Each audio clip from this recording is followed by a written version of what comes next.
Today we react to Group H's fixtures. Ghana beat South Korea 3-2, which in my opinion was a big upset. And Portugal beating Uruguay 2-0. Yes, the Uruguay team I had winning this group. The Uruguay team I had going to the World Cup final currently sits last place in that group with 1 point. I'll address that in a bit.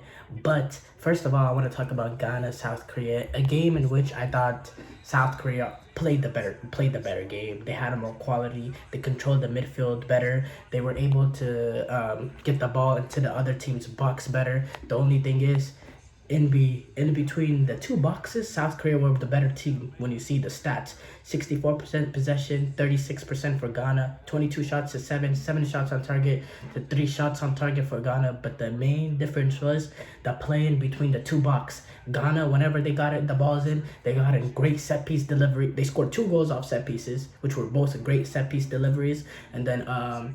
And then they were able to counterattack. Once South Korea got themselves back into the game to make it 2-2, they were able to counterattack right after that, which shows a lot of mental resilience from the Ghanaians to be up 2-0, quickly concede 2 goals, be down 2-2, and not to put your head down and concede a third, but to be able to get yourself together and be able to counter and get one behind Mohamed Kudus, who had a brilliant game and who's had a brilliant tournament in my opinion.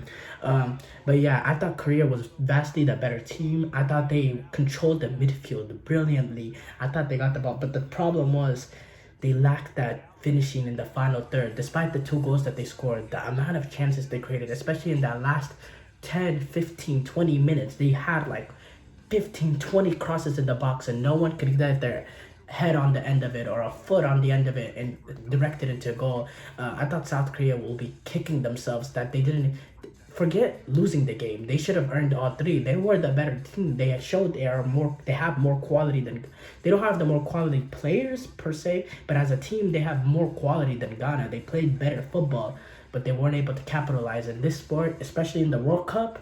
If you don't take advantage of your opportunities, the other team will, and that's exactly what Ghana did, and they've earned themselves an opportunity to go to the round of 16 against Uruguay, which is a game I'm going to talk about more coming up.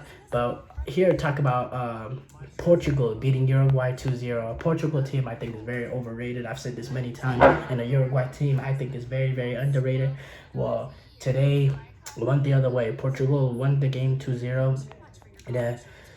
In a game that was really decided on moments, I thought Portugal probably played the better football because they controlled possession of the ball more. They had 60% possession or something like that. Uruguay knew what they wanted to do coming in. They wanted to play defensive. They wanted to get players on the box, players behind the ball, and then they wanted to win the game on moments. Kind of like Argentina, how they play. Very similar style to Argentina that they play under Diego Alonso. Very similar. Lionel Scaloni, Diego Alonso, they play similar ways.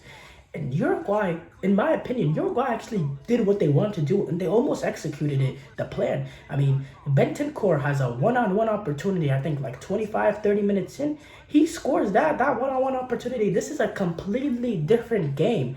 But Portugal, they used it once, but Portugal, they stayed in it. They had the quality, and their quality took over behind the beautiful ball from Bruno Fernandes. Ronaldo distracts the goalkeeper, so that gets in. And then from there on, Portugal had a few attacks though. They did, and they finally found that breakthrough. But then on was about grit from Portugal, being able to stay in it. I thought Pepe was very good. Ruben Diaz was good. The whole back line, they didn't really concede much, even though that they were under pressure. Because once Portugal conceded that goal, Uruguay came out of their shell.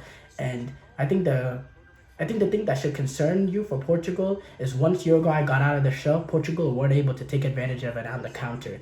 It was mostly Uruguay attacking, and Uruguay came so close to equalizing. They had a ball. When Palestri came in, the Man United player, he was so lively, and he played a 1-2 with Maximiano Gomez, who hit the post. There was also a play on a set piece opportunity near post that Luis Suarez just couldn't direct it in between on the other side of the near post. He hit the side netting, but Uruguay had their chances. They also had a chance. They had a ball played in behind to Arias Keta on the transition opportunity that Arias Keta completely messes up.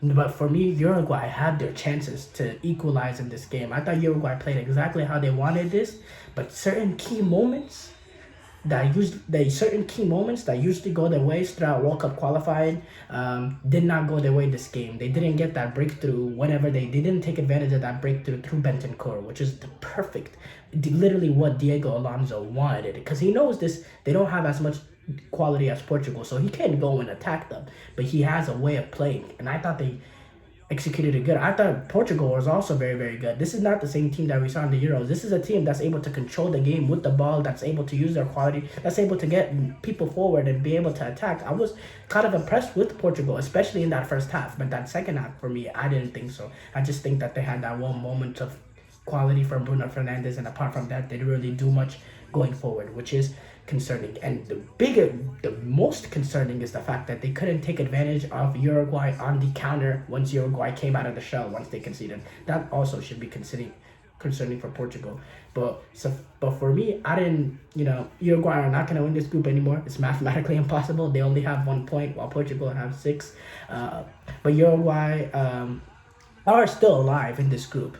Uruguay are still alive in this group, which we'll talk about later. But real quick, before I move on, let me talk about Uruguay and Germany. As far as Portugal, and they're going, I still don't see him as a World Cup contender. These 2 games that they've won could have easily went the other way. If certain moments went the other way, not really with the Ghana Uruguay game. I thought Portugal Ghana game, I thought Portugal were superior to that. But in this game, it could have really went the other way if certain moments went Uruguay's way rather than Portugal's. But and to be honest, even the goal that Portugal scored, it's not like they really created anything. It came off like it was kind of a free goal. It's kind of like the Morocco-Belgium game, catching the goalkeeper off guard.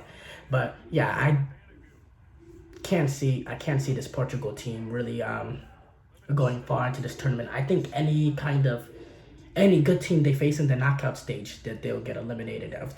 Right now they're looking like they'll play the second place team in Brazil's group, which is Serbia, Switzerland. Can I see Serbia, Switzerland beating Portugal? Absolutely. Will that happen?